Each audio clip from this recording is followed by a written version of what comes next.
Astros! Today I'm going to be reading you a new book called Giraffes Can't Dance.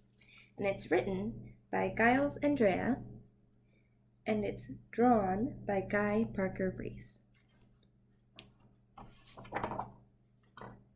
Giraffes Can't Dance.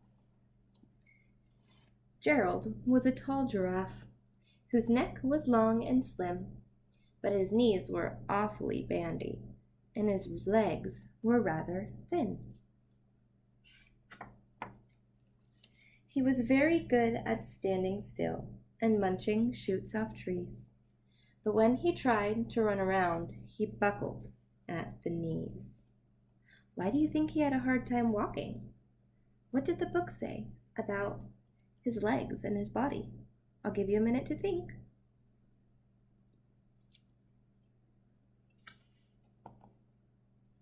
Now, every year in Africa, they hold the jungle dance, where every single animal turns up to skip and prance.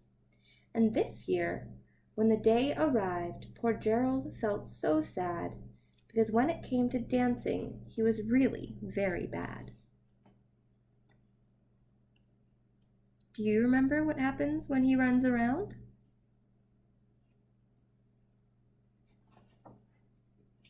The warthogs started waltzing, and the rhinos rock and rolled.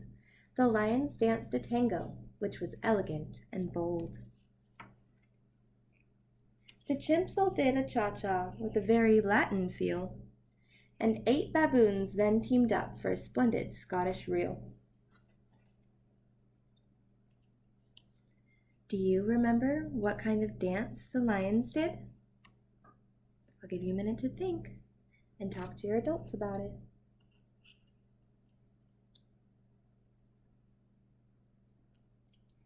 Gerald swallowed bravely as he walked towards the floor, but the lions saw him coming, and they soon began to roar.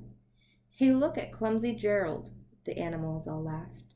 "Giraffes can't dance, you silly fool. Oh, Gerald, don't be daft." Gerald simply froze up. He was rooted to the spot. "They're right," he thought. "I'm useless. I feel like such a clot." So he crept off from the dance floor and he started walking home. He'd never felt so sad before, so sad and so alone.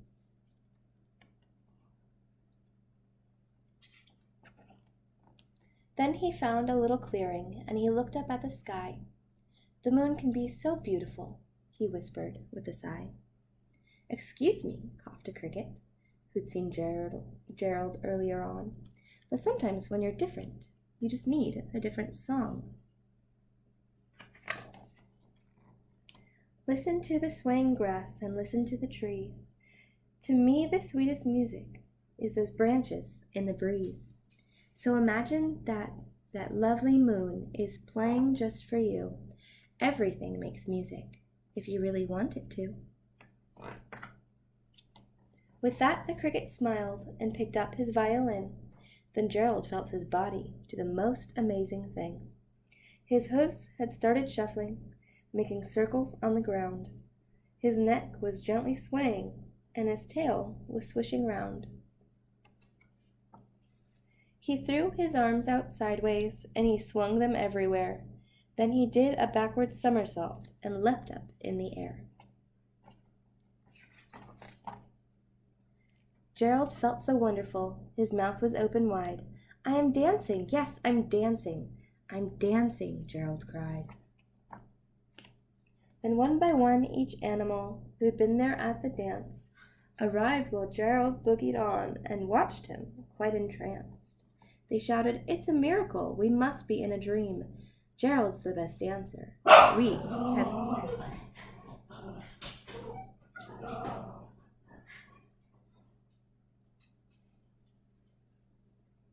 They shouted, "It's a miracle! We must be in a dream!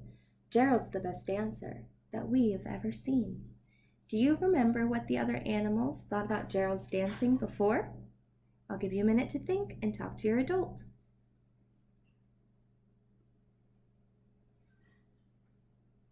Was he a good dancer, did they think? Or did they think he was a bad dancer? What do you think?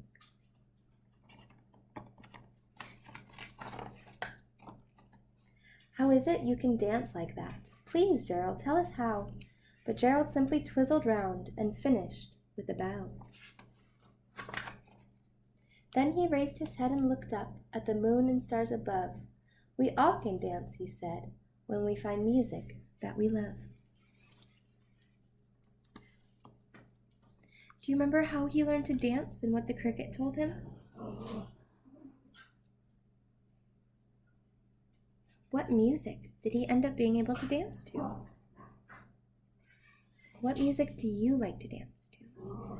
I'll give you a minute to talk to your adult.